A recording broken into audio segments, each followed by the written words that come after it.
और तुम्हें पता है अल्लाह के नबी सल्लल्लाहु ताला अलैहि वसल्लम का नसब बाप से, दादा से, परदादा से, उसके ऊपर से नहीं। मैं गिनाता हूं, हजरत आदम अलैहिस्सलाम को अल्लाह ने रूह जमीन पर भेजा।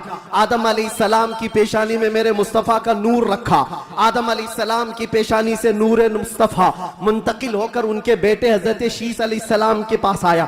हजरत शीस अलैहिस्सलाम के बेटे थे यानिश, उनके पास आया। यानिश से कैनन में आया, कैनन से महलाइल में आया, महलाइल से यरद में आया, यरद से इदरीस अलैहिस्सलाम की पेशानी में मेरे मुस्तफ़ा का नूर आया। इदरीस अलैहिस्सलाम से लामिक में आया, लामिक से हजरत नूह अलैहिस्सलाम की पेशानी में आया। हजरत नूह अलैहिस्सलाम से उनके बेटे थे साम, उनके पास ये नूर मुस्तफ़ा आया। साम से अरफक्षस में आया, अरफक्षस से शालिख में आया, शालिख से ऐबर में आया, ऐबर से फालिख में आया, फालिख से राऊ में आया, राऊ से सारूह, सारूह में आया, सारूह से राहू में, राहू से नाहूर में, नाहूर से तारुह में, और तारुह से सैयदना इब्राहीम अलैहिस्सलाम में मेरे नबी का नूर आया है। ये मेरे आका का सफर बता रहा हूं, नसब बता रहा हूं। इब्राहीम अलैहिस्सलाम की पेशानी मुबारका से ये नूर मुंतकिल होते हुए सैयदना इस्माइल अलैहिस्सलाम के पास आया। उनके बेटे थे नाबत, नाबत से यशजब में आया, यशजब से यारब में, यारब से तैरह में, तैरह से मुक़व्विम में, मुक़व्विम से उदद में, उदद से अदनान में, अदनान से माद में, माद से नज़ार में, नज़ार से मुदर में, मुदर से इलियास में, इलियास से मुदरिका में, मुदरिका से खुज़ैमा में, खुज़ैमा से किनाना में, किनाना से नदर में, नदर से मालिक में, मालिक से फहर में, फहर से गालिब में, गालिब से लुई में, लुई से काब में, काब से मुर्रा में, मुर्रा से किलाब में, किलाब से कुसई में आया,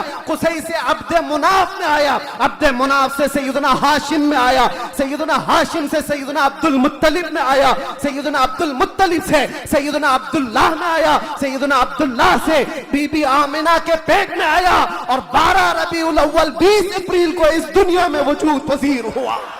नारे तकबीर, नारे रिसालत, आमदे मुस्तफा, आमदे मुस्तफा, आलमी यौमे दरूद, अल्लाह मुफ्ती सलमान अली साहब क़िबला।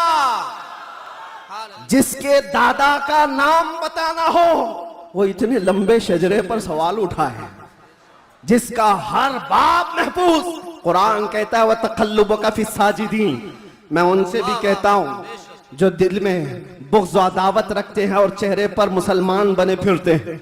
मेरे आका को कहते हैं उनके माँ बाप काफिर थे, ये आज भी किताबों में लिख मारते हैं। इनको हुजूर पाक सल्लल्लाहु अलैहि वसल्लम के वालिदैन पर भी सवाल है। वालिदैन करीमैन इमाम जलालुद्दीन सुयूती रहमतुल्लाहि ताला अलैह ने पूरी किताब लिखी है, अत्ताज़ीम वल मिन्ना फी अन्ना अबवै रसूलिल्लाहि फिल जन्नह। हुजूर पाक सल्लल्लाहु ताला अलैहि वसल्लम के वालिदैन का ईमान साबित करते हुए पूरी किताब उन्होंने लिखी है। और मैं ये अर्ज करता हूं मेरे अजीजों, कुरान कहता है ऐ नबी हमने आपको हमेशा सजदा करने वालों में रखा है। वो तक़ल्लुबका फ़ी साजिदीन, सजदा करने वालों में आपको मुंतकिल किया है। और अल्लाह के नबी सल्लल्लाहु अलैहि वसल्लम फरमाते इन्नल्लाह खलक़ल खल्क़ फजअलनी मिन खैरिहिम। अल्लाह ने पूरी मखलूक को पैदा किया और मखलूक में जो सबसे बेहतर थे अल्लाह ने उसमें मुझे पैदा किया। जो सबसे बेहतरीन खानदान था उसमें हुजूर को पैदा किया, जो सबसे बेहतरीन घर था हुजूर को उसमें पैदा किया। रसूल पाक सल्लल्लाहु ताला अलैहि वसल्लम के नसब के सिलसिले में मेरे अजीजों यहाँ बहुत तवील गुफ्तगू करना नहीं है, आज मौलूद मुस्तफ़ा है इसलिए शजरे मुस्तफ़ा मैंने अर्ज किया। और मेरा ये विजदान है हुजूर के आबा व अजदाद आदम अलैहिस्सलाम तक, ये जो मैंने बयान किया इब्राहीम अलैहिस्सलाम से लेकर के ऊपर तक, बल्कि अदनान से ऊपर तक, उनमें अगरचे रिवायात में इख्तिलाफ है, लेकिन मैंने जो सही सीरत मुस्तफ़ा की किताब सीरत इब्न हिशाम में मौजूद वो शजरा आपके सामने रखा। शजरे और भी बहुत हो सकते हैं, मैंने आपके सामने बरकत के लिए रखा।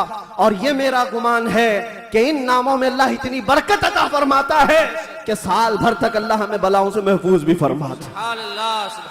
अज़ीज़ान गिरामी, नूर मुस्तफ़ा सल्लल्लाहु ताला अलैहि वसल्लम के इस दुनिया में आने से पहले के जो हालात थे वो सबको पता है। हर रबीउल अव्वल शरीफ पे आप सुनते भी हैं 1000 साल तक जो आतिश कदा जल रहा था ईरान में, जिसको बुझने की नहीं दिया जाता था, पुजारी 1 मिनट भी बुझने नहीं देते थे। हुजूर की विलादत के दिन वो अचानक आग कदा बुझ गया, बेशक बेशक वो आतिश कदा बुझ गया। सब हैरान थे कि अचानक हुआ क्या है।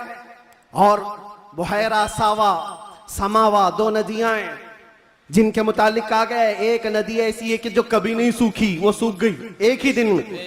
एक नदी ऐसी कि जो कभी पानी उसमें आया ही नहीं था, सूखी रहती, वो अचानक भर गई। और किसरा बादशाह के महल में जलजला आ गया था। फस का बादशाह जिसके महल में जलजला आया और दीवार फट गई और उसके कंगोरे गिर गए। उसने सारे नजूमियों को बुलाया और पूछा, मेरा किला इतना महफूज कि 1 लाख लोग मिलकर उसे तोड़ ना सके। हमने इस तरह से उसको मजबूत बनाया था, हुआ क्या है मेरे किले के अंदर? ये जलजला कैसे और ये दीवार कैसे? नजूमियों ने हिसाब किताब किया और उसके बाद बादशाह से कहा, आई नई हुकूमत, सिक्का नया चलेगा।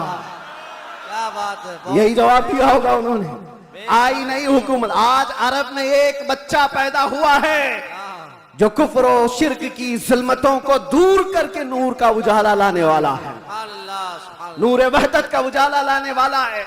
और फिर उन्होंने यही कहा होगा, आई नई हुकूमत, सिक्का नया चलेगा, आलम में रंग बदला, सुबह शबे विलादत। और उस जलजले पर बात याद आई है, मैं आपको बताता हूं। फारस में ये किला था बहुत बड़ा, और बादशाह किसरा वो बैठा है और जलजला आया, दीवार शक हो गई। जलजला किस दिन आया? हुजूर की विलादत पर। आज भी कई लोगों के दिलों में भी जलजला आता है। क्या बात है, क्या बात है, बहुत जलजला आता है। बेशक बेशक जब हुजूर की विलादत का जिक्र करे हिलने लग जाते वो, जलजला आता है। लेकिन तुम्हारे दिल के अंदर जलजला आने से हमें कुछ फर्क नहीं पड़ता, बेशक बेशक कुछ फर्क नहीं पड़ता। इसी जलजले को आला हजरत ने क्या फरमाया जानते हो? हश्र तक डालेंगे हम पैदाइशे मौला की धूम, मिस्ल फारस नजद के किले गिराते जाएंगे। बेशक बेशक बहुत मिस्ल फारस नज्द के किले गिराते जाएंगे। या रसूल अल्लाह, या रसूल अल्लाह, जिंदाबाद जिंदाबाद, आला हजरत, आला हजरत।